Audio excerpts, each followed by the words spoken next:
साथियों नमस्कार। हमारे चैनल में आपका स्वागत है। मैं हूं रामचंद्र मौर्य। उत्तर भारत में एक कहावत है, चौबे गए छब्बे बनने दूबे बन के आए। आज यही हालत भारतीय जनता पार्टी की है। राम मंदिर के मुद्दे को जोर शोर से उठा करके रामलला को विराजमान करके राम मंदिर को महिमा मंडित करने का काम भारतीय जनता पार्टी ने करके और प्राण प्रतिष्ठा करके समझती थी कि हम चुनाव फतह कर लेंगे, लेकिन हो रहा है इसका उल्टा। आज अधिकांश हिंदू आहत है। आज अधिकांश हिंदू आक्रोशित है, गुस्से में है। क्यों गुस्से में है?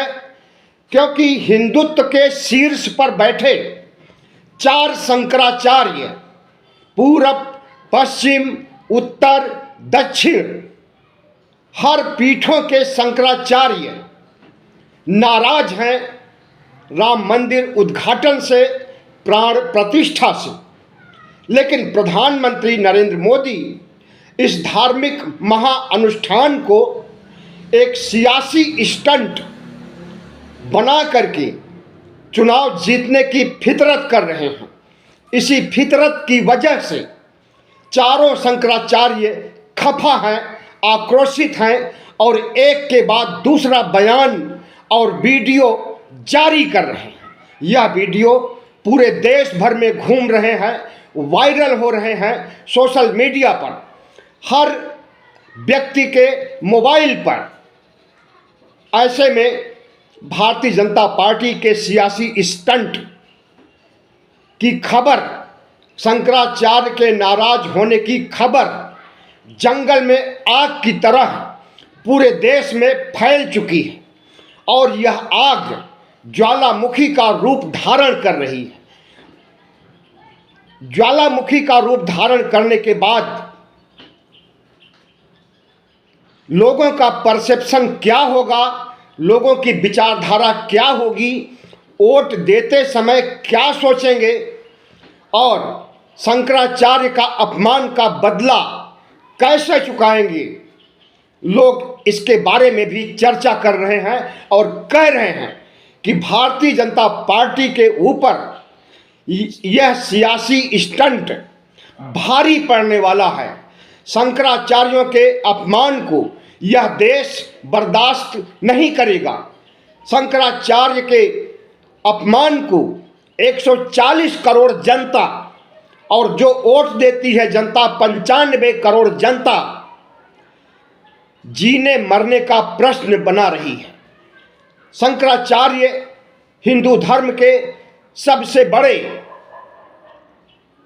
गुरु हैं और जब गुरु को ही अपमानित कर दिया जाए, अनादर किया जाए और उनकी बातों को न माना जाए, तब शिष्य की शिष्यता खत्म हो जाती है। प्रधानमंत्री नरेंद्र मोदी का कद इतना बड़ा हो गया है कि धर्म गुरुओं से भी बड़ा हो गया है, हिंदू धर्म से भी बड़ा हो गया है। विश्व गुरु बन चुके हैं। विश्व गुरु ही नहीं, विष्णु का 11वां अवतार बन चुके हैं। इस बात को हम नहीं कह रहे हैं, इस देश को पूरा देश सुन रहा है। इस बात से पूरे देश के लोग आहत हैं। साधु संत सन्यासी मठाधीश, यहाँ तक कि शंकराचार्य भी आक्रोशित हैं कि तथागत बुद्ध और गांधी के देश में कैसी असहिष्णुता फैलाई जा रही है और किस तरह से एक प्रधानमंत्री को विष्णु का दर्जा दिया जा रहा है। 10वें अवतार के बाद 11वें अवतार की बात कही जा रही है और उस 11वें अवतार के रूप में नरेंद्र मोदी को महिमा मंडित किया जा रहा। यह बातें हम नहीं कह रहे हैं। इस बात को कहा है जो आरएसएस के नेता हैं, मंदिर ट्रस्ट के प्रमुख हैं, चंपत राय ने कही है।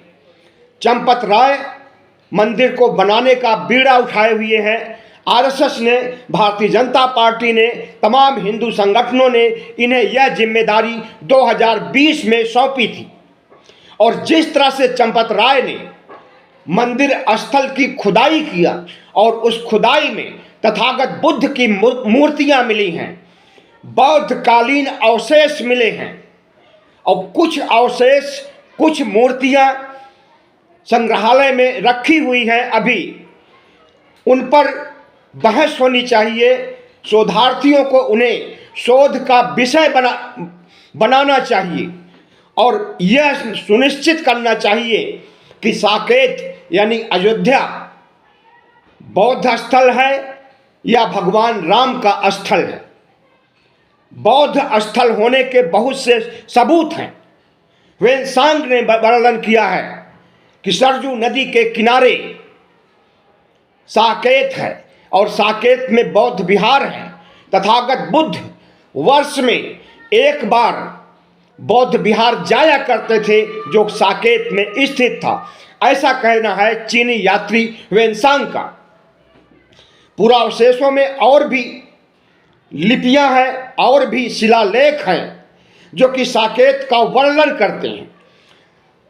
हम मांग करते हैं प्रधानमंत्री नरेंद्र मोदी से, हम मांग करते हैं शंकराचार्य से, हम मांग करते हैं सुप्रीम कोर्ट से, हम मांग करते हैं संसद से कि यह सुनिश्चित किया जाए कि अयोध्या साकेत है, यहाँ बौद्ध विहार थे, बौद्ध स्थल है या यहाँ राम पैदा हुए थे। सुप्रीम कोर्ट में कांग्रेस पार्टी ने 2007 में हलफनामा देकर के कहा था कि राम एक काल्पनिक पात्र है, मिथक है, इतिहास नहीं है और इस मिथक और इस काल्पनिक पात्र की पूजा अर्चना नहीं होनी चाहिए, कोई मंदिर नहीं होना चाहिए। तथागत बुद्ध के बाद से इस देश में बौद्ध धर्म को खत्म किया गया। मौर्य काल के बाद, उसके बाद शुंग काल आया और शुंग काल से लेकर के गुप्त काल तक देवी देवताओं का महिमा मंडन हुआ। 33 करोड़ से अधिक देवी देवता बनाए गए। उसी में त्रिदेव भी हैं जिन्हें ब्रह्मा विष्णु महेश कहा जाता है और विष्णु के 10 अवतार बताए गए हैं। बहरहाल आज हम इस पर नहीं जाएंगे। साकेत और अयोध्या के लिए हम अलग से वीडियो बनाएंगे। आज हम चर्चा करेंगे कि साधु संतों, हिंदुओं और शंकराचार्यों को अपमानित करके भारतीय जनता पार्टी ने जो कुकर्म किया है, जो पाप किया है, इसकी सजा उसे 2024 में मिलेगी और यह सजा देने का काम इस देश के 95 करोड़ मतदाता करेंगे। क्योंकि शंकराचार्य जो हिंदुत्व के शीर्ष पर बैठे हुए हैं, आज से नहीं, गुप्त काल से, गुप्त काल के बाद ही हिंदू धर्म का विकास हुआ है और तमाम हिंदू देवी देवता पैदा किए गए और उसी समय से शंकराचार्य भी उत्पन्न हुए थे और वही शंकराचार्य, आदि शंकराचार्य ने तथागत बुद्ध के दर्शन को, तथागत बुद्ध के फिलॉसफी को अनुसरण किया था। इसलिए उन्हें प्रच्छन्न बौद्ध भी कहा जाता है। प्रच्छन्न का मतलब छिपे हुए बौद्ध, दूसरे शब्दों में छुपे रुस्तम बौद्ध। तो शंकराचार्य की अपनी फिलॉसफी नहीं है। बुद्ध की फिलॉसफी ने को शंकराचार्य ने चुरा लिया और उसके बाद अपना दर्शन चलाया, वेदांत दर्शन। वेदांत के बाद अद्वैतवाद, द्वैतवाद और तमाम मीमांसा दर्शन, न्याय दर्शन, सांख्य दर्शन, अनेक दर्शन उत्पन्न हुए तथागत बुद्ध के दर्शन से। आज हम सवाल इस पर भी नहीं करेंगे, दर्शन शास्त्र पर भी नहीं करेंगे। आज सवाल व्यवहारिक दर्शन शास्त्र की है, जो आज के समय में घट रही है घटनाएं, वर्तमान में जो धर्म की स्थिति कर दिया है और जिस तरह से धर्म गुरुओं को नाराज करने का काम किया है। भारतीय जनता पार्टी ने राम मंदिर ट्रस्ट ने न सिर्फ शंकराचार्य का अपमान किया है, साधु संतों का अपमान किया है, बल्कि बौद्धों का, दलाई लामा का, तमाम भंते और भिक्षुओं का अपमान किया है। यहाँ पर जब बुलडोजर जेसीबी चला करके बौद्ध धर्म के अवशेषों को चूर चूर किया गया, बौद्ध धर्म की, तथागत बुद्ध की मूर्तियों को चूर चूर किया गया, उसके बाद से ही 2020 से ही बौद्ध धर्म के लोग खफा हैं भारतीय जनता पार्टी से, राम मंदिर ट्रस्ट से और आरएसएस से। और एक समानांतर मांग उठ रही है कि साकेत में बौद्ध विहार बनाया जाए, और वह बौद्ध विहार अगर बाबरी मस्जिद जहां पर थी या जहां पर राम लला का मंदिर बन गया है, यहां से हटकर कुछ दूर पर, कुछ किलोमीटर की दूरी पर बौद्ध विहार बनाया जाना चाहिए। इसकी चर्चा चल रही है सोशल मीडिया पर, और जो चर्चा चल रही है यह मूर्त रूप भी धारण करेगी, और हम खुद इसके लिए एड़ी चोटी का प्रयास करेंगे, देश के विदेश के बुद्धिस्टों को जोड़ेंगे, और अयोध्या में बौद्ध विहार भी बनेगा अगर राम मंदिर बनेगा तो। अगर का कोई सवाल ही नहीं है, राम मंदिर तो बन भी गया है, उद्घाटन भी हो रहा है। अब भले ही इस उद्घाटन के बहाने शंकराचार्य को नाराज किया जा रहा है, साधु संतों को नाराज किया जा रहा है, सियासी इवेंट बनाया जा रहा है, चुनाव जीतने का ब्रह्मास्त्र बनाया जा रहा है, लेकिन इतना निश्चित है कि अयोध्या में अगर रामलला का मंदिर बन रहा है, अगर यहाँ पर 3 मंजिला मंदिर राम का बन रहा है और थोड़ी दूर पर मस्जिद बनाने के लिए जगह मुहैया किया है सुप्रीम कोर्ट ने, मस्जिद का काम भी शुरू होने वाला है, तो अगर हिंदू धर्म, इस्लाम धर्म अयोध्या में छा रहा है तो बौद्ध धर्म भी छाएगा। और इसी के समानांतर, राम मंदिर के समानांतर, मस्जिद के समानांतर बौद्ध विहार भी बनेगा। हम देशवासियों से अपील करते हैं, खास करके बौद्ध देशों से, बौद्ध धर्म के अनुयायियों से, उपासक उपासिकाओं से, कि अयोध्या में बौद्ध विहार बनाने के लिए कोशिश करें, वैसी ही कोशिश जैसी कोशिश भारतीय जनता पार्टी आरएसएस ने किया था मंदिर बनाने के लिए। देशवासियों से 10-10 रुपए तक चंदा लिया गया था, उसी तरह का फंड बौद्ध धर्म के अनुयायियों को भी कलेक्ट करना चाहिए और बौद्ध विहार बनाने की शुरुआत करनी चाहिए। राम मंदिर प्राण प्रतिष्ठा और उद्घाटन सवालों के घेरे में आ गया है जब से इसका सियासीकरण किया गया है। सबसे पहली बात तो शास्त्रों के अनुसार या वेद पुराण के अनुसार, यह बात हम नहीं कहते, यह बात शंकराचार्य ने उठाई। हम तो शास्त्र वेद पुराण उपनिषद में विश्वास ही नहीं करते, लेकिन जो चल रहा है हम उसकी जानकारी दे रहे हैं। तो यह मंदिर उद्घाटन कार्य, प्राण प्रतिष्ठा कार्य शास्त्र सम्मत नहीं है, ऐसा कहना है शंकराचार्यों का, एक नहीं चारों शंकराचार्यों का। और अगर ऐसा किया जा रहा है और इसे चुनाव जीतने का जरिया बनाया जा रहा है, भगवान राम को चुनावी राजनीति में घसीटा जा रहा है, तो यह बहुत ही दुर्भाग्यपूर्ण है। और इस दुर्भाग्यपूर्ण स्थिति के लिए भारतीय जनता पार्टी और आरएसएस जिम्मेदार है। भारतीय जनता पार्टी दुनिया की सबसे बड़ी पार्टी अपने को कहती है और भारत को दुनिया का सबसे बड़ा प्रजातंत्र माना जाता है और है भी।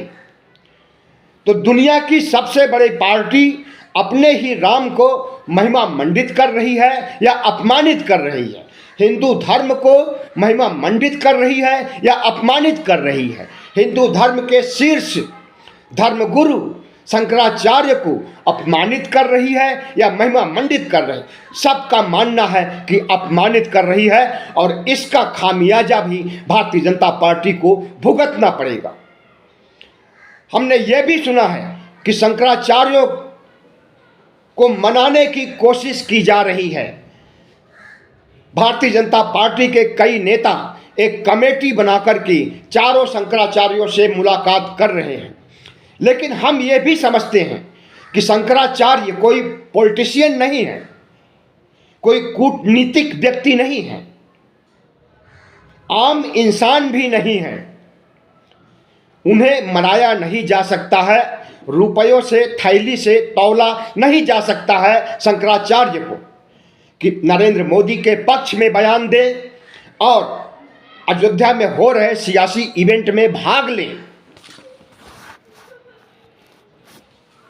इसके लिए कोशिश की जा रही है भारतीय जनता पार्टी के द्वारा, लेकिन ये कामयाब नहीं होंगे क्योंकि शंकराचार्य सिद्धांत को देखना चाहते हैं, धर्म के अनुकूल हर कार्यों को देखना चाहते हैं, धर्म के अनुकूल प्राण प्रतिष्ठा उद्घाटन कार्य देखना चाहते हैं। एक आपत्ति और है कि मंदिर तो आधी अधूरी है ही, अभी सिर्फ 40% बनी है, अभी एक मंजिल और बनना है और उसके ऊपर शिखर बनना है, गुंबद बनना है। और जब प्राण प्रतिष्ठा की जाती है तो राम की मूर्तियों के साथ, रामलला की तमाम मूर्तियों के साथ पूरे मंदिर कैंपस की प्राण प्रतिष्ठा होती है, शिखर और गुंबद की भी प्राण प्रतिष्ठा होती है। लेकिन जब शिखर बना ही नहीं है, तीसरी मंजिल बनी ही नहीं है, तो कैंपस पूरा बना ही नहीं है, अर्ध निर्मित है, तो ऐसे में प्राण प्रतिष्ठा किसकी की जाएगी? कुछ मूर्तियों की, कुछ मंजिल की और कुछ मंदिर परिसर में मौजूद मंदिर के अवयवों की। तो सवाल यही उठता है कि प्रधानमंत्री नरेंद्र मोदी चुनाव की हड़बड़ी में जो प्राण प्रतिष्ठा कर रहे हैं और जब मंदिर बन करके पूरा तैयार हो जाएगा तो क्या फिर से प्राण प्रतिष्ठा की जाएगी? क्या फिर से उद्घाटन कार्य किया जाएगा? हो सकता है। ऐसा कई बार हुआ है कि एक ही चीज, एक ही संस्थान या एक ही अवशेष, एक ही निर्मित किसी बड़ी बिल्डिंग का उद्घाटन 2 बार किया गया है, अधूरेपन में भी और पूरा होने के बावजूद भी।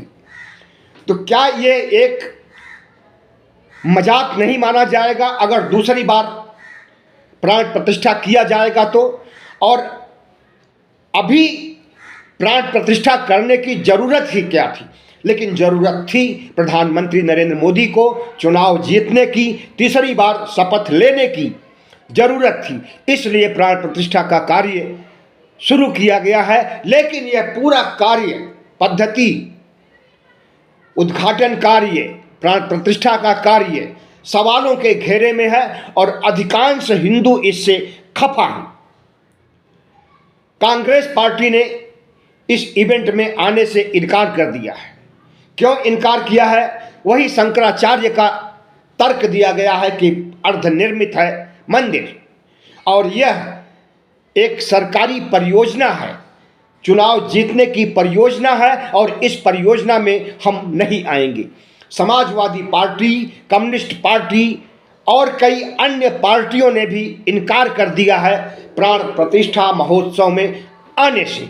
अब इन लोगों को हिंदू धर्म का विरोधी बताया जा रहा है, राम का दुश्मन बताया जा रहा है और कहा जा रहा है कि ये सनातन धर्म के खिलाफ हैं। इनका समझौता डीएमके पार्टी से है, इंडिया गठबंधन में शामिल है डीएमके और डीएमके के प्रमुख हैं स्टालिन और स्टालिन नास्तिक हैं। स्टालिन सनातन धर्म के खिलाफ हैं, स्टालिन सनातन धर्म के खिलाफ बयान जारी करते हैं। तो सनातन धर्म को स्टालिन से जोड़ करके और पूरे विपक्ष को, इंडिया को स्टालिन से जोड़ा जा रहा है और सबको नास्तिक कहा जा रहा है। और यह कहा जा रहा है कि ये हिंदू विरोधी हैं, और हिंदू विरोधी हैं तो इन्हें हिंदुओं का वोट नहीं मिलना चाहिए। जिस तरह से इन पार्टियों ने सियासी इवेंट का बहिष्कार किया है, बायकॉट किया है, इसी तरह से हिंदुओं को चाहिए कि इन पार्टियों का बायकॉट करें। यह अफवाह फैला रही है भारतीय जनता पार्टी, आरएसएस और आईटी सेल, गोदी मीडिया, लेकिन इन अफवाहों में कोई दम नहीं है। कांग्रेस पार्टी, खास करके उत्तर प्रदेश कांग्रेस, 15 जनवरी को ही अयोध्या जा रही है दर्शन करने के लिए। उद्घाटन कार्य 22 को होगा, ये लोग 15 को ही जा रहे हैं। इसी तरह से अन्य नेता भी, जिन्हें ये नास्तिक कह रहे हैं, वो लोग भी दर्शन के लिए 22 के पहले भी जा रहे हैं, 22 के बाद जाएंगे और हमेशा जाएंगे। तो इस बार भारतीय जनता पार्टी के पास जीतने के लिए कोई विकास का मुद्दा नहीं है, विकास कार्य किया ही नहीं है, तो मुद्दा क्या बनाएगी भारतीय जनता पार्टी। इसलिए राम नाम को लेकर के भारतीय जनता पार्टी राम को महिमा मंडित कर रही है, सियासी इवेंट कर रही है अयोध्या में, और दुनिया भर में प्रचारित और प्रसारित कर रही है कि राम हमारे हैं और हम राम को स्थापित कर रहे हैं, उनकी प्राण प्रतिष्ठा कर रहे हैं और राम ही हमें विजय दिलाएंगे। लेकिन हमें शक है, शक इस बात के लिए है कि जब हिंदू धर्म के लगभग सभी हिंदू नाराज हैं प्राण प्रतिष्ठा से, उद्घाटन से, और इस उद्घाटन कार्य को सियासी इवेंट बनाने से, अर्ध निर्मित मंदिर की प्राण प्रतिष्ठा करने से, और सबसे बड़ी बात शंकराचार्य से को अपमानित करने से, और उससे भी बड़ी बात नरेंद्र मोदी को विष्णु का अवतार घोषित करने से इस देश की जनता, इस देश के हिंदू, जिन्हें 80% माना जाता है, नाराज हैं और भारतीय जनता पार्टी को सबक सिखाना चाहते हैं। तो प्राण प्रतिष्ठा और उद्घाटन कार्य प्रधानमंत्री नरेंद्र मोदी को तीसरी शपथ दिलाएगा या फिर भारतीय जनता पार्टी का राम नाम सत्य होगा, समय बताएगा। बहुत बहुत धन्यवाद। हमारे चैनल को सब्सक्राइब कीजिएगा, लाइक कीजिएगा और शेयर कीजिएगा।